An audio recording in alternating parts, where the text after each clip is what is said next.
Welcome. I'm Kinetic Symphony. I hunt down and report on mysterious and weird true stories, from glitches to the paranormal.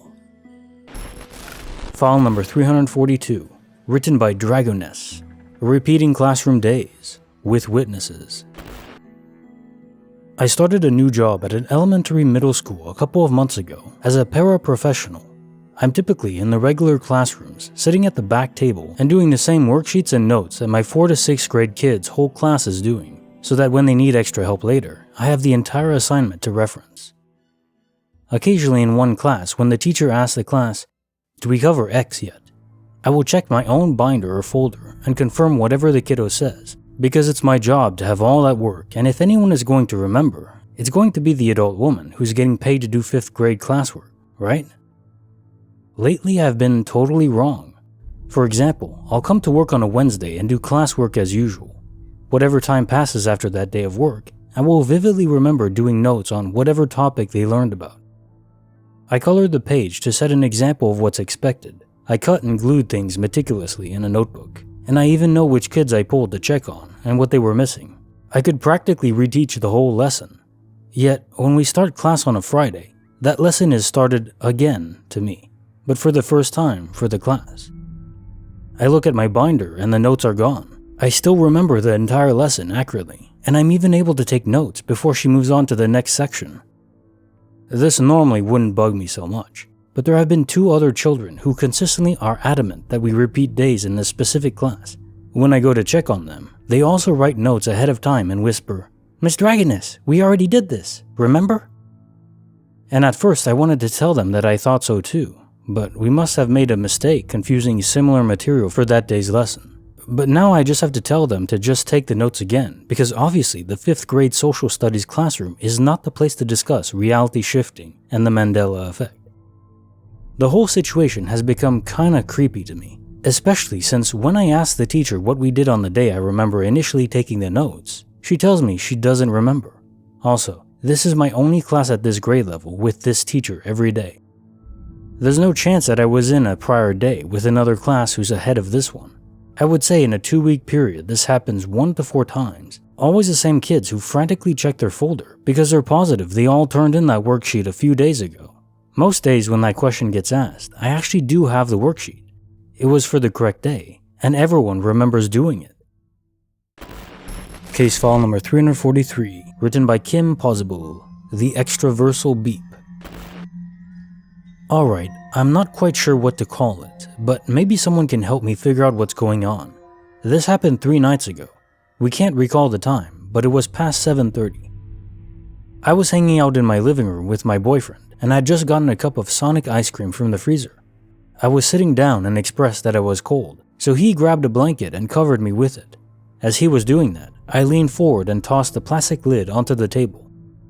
We had just leaned back on the couch when we suddenly heard a loud beep. It was about 3 seconds long. We both turned our heads to the right to try to figure out what it was. He was sitting to the right of me. This noise has never come out of our house, and the only speaker in the house was in the opposite direction from where the sound came from. After about 4 seconds of looking at the chair, we looked each other in the eyes, saying, "What the fuck was that?" I was still holding the cup of ice cream the entire time. After about 20 seconds of trying to figure out what the noise was, I looked down at the cup in my hand. The lid was back on the cup.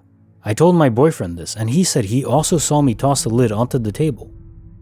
We're kind of freaked out about it, and more weird stuff has been happening lately. For background, my boyfriend and I live with my friend and his family. Since we don't really have our own room, we get to have the room of whoever isn't sleeping at the house, whenever that happens. Otherwise, we sleep on the couch. We were hanging out in my friend's room because he was spending the night with his friends. We always have been fascinated with his photo wall. He loves the color red, so he has an entire wall of just red photos, which my boyfriend and I have just stared at for long periods of time in the past. We've come to memorize where a lot of the photos are placed and what photos there are. Ever since the beep, we've noticed new photos, some of them being switched around. Some of them aren't even red, which definitely weren't there before. Along with these changes, some photos are completely covered up. Generally speaking, the wall looked messier and less put together. Upon asking my friend about if he changed anything, he said he hasn't touched it since it was put up. Whatever, right? We went on with our night. My boyfriend went to get us some water. He unlocked the door and left, turning the knob to fully close the door. I thought to myself, I hope he locked the door. I don't want anyone else to walk in. And I didn't even check it because I was occupied with a number drop game on my phone. My friend's cat came up to me and I petted her for a while until my boyfriend came back. He tried to unlock the door and he couldn't. So he knocked. I asked if the door was locked and he said yeah, to which I unlocked the door and asked him if he locked it. He said no, because he fully turned the knob to close the door. This freaked us both out. Again, we tried to brush it off. Nothing else happened that night, but there are a couple more things we've noticed. Alright, so my boyfriend and I were talking about the beep and what could have happened, and we came to the conclusion that it might be dimensional jumping.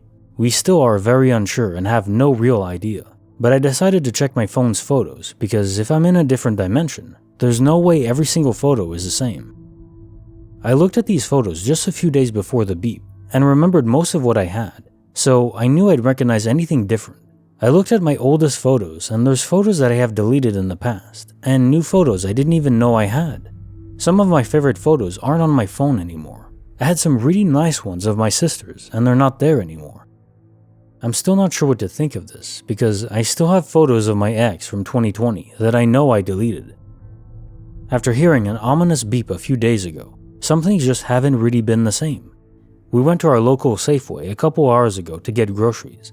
When we were driving into the parking lot, I noticed that there was a missing speed bump.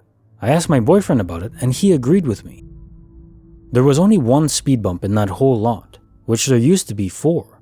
There's no evidence of them ever being there either, because if they were removed, we'd still be able to see where they used to be.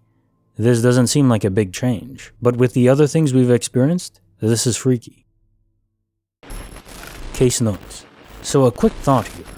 We know that quantum immortality is a thing, or at least we have so many stories of it that it seems very likely. But one thing about it I've always wondered is, how is it decided who goes where, right? If there's almost an infinite amount of parallel universes, and say you die, then what is the determining factor that sends you to a different one, and why that one? Is it the one that's most adjacent, like physically, in the multiverse? Or is it the one that's just closest to your current reality in terms of the same stuff happening? And also, let's say both you and your boyfriend somehow died. The beep was, I don't know, a bomb or something crazy like that, or a meteor hit your home and killed you both, something insane like that. Let's say something killed you both and then quantum immortality bumped you to a new universe. Does it bump both of you at the same time in the same universe? I suppose if you're connected, and the way it works is that whatever universe is closest to yours is the one you go to, well then maybe you and your boyfriend, because you're so interconnected, had a very similar universe that was ready and waiting, because you both seem to realize that something isn't right in your new one. Very interesting. Bonus file, written by Sedusa, bringing magic back to adults. In 2017, I was doing a lot of activism work, driving from Fredericksburg, Virginia, where I resided at the time, to Washington, D.C. and Richmond. I was living with my father-in-law, and he had just gotten a brand new car, which I mostly drove as he had severe driving anxiety. During some point after getting this car, I started feeling paranoid about commuting so often, and tried to convince him to let me drive for Lyft so that I could stay local and make more money. My dad didn't approve, and I was very frustrated because he had been fine with me delivering packages with the last car we had. It was a rough summer for me in many ways. I had another job offer with a non-profit located in Richmond, so I was excited to head out there for my first day of work. The day arrived and I felt great. I also had a lot of driving anxiety, so I was determined to let it go and just trust myself.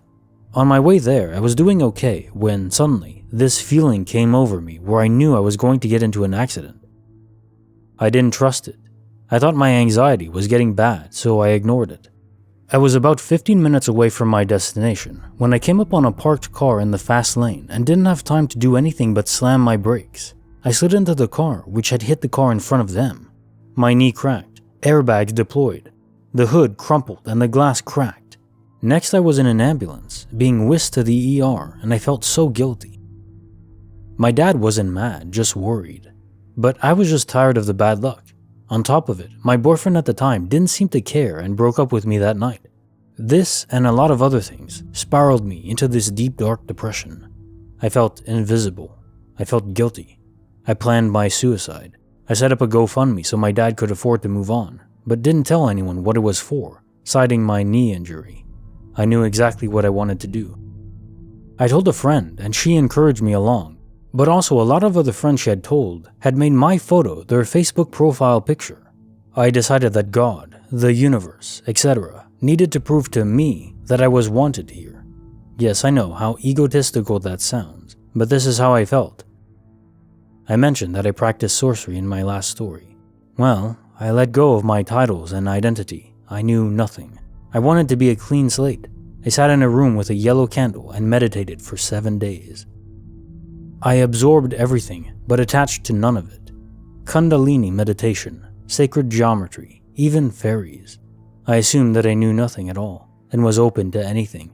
One day I was sitting on my futon, and I just knew I was telekinetic. I've had instances of it before, but I just felt different. It was like something was telling me what I had to do, non-verbally. I felt I had to use my pineal gland, and then I could close the door. I turned off my fans and made sure my windows were closed, and I decided to give it a try. It took about 20 minutes, but the door did close.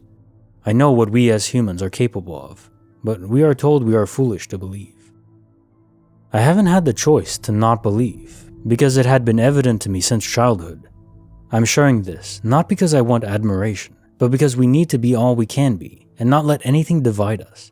I truly believe the possibilities are endless. I know it's not a glitch per se, but part of me feels it's my duty to bring magic back to the adults who lost touch or forgot who they used to be because life became mundane. And always trust your intuition.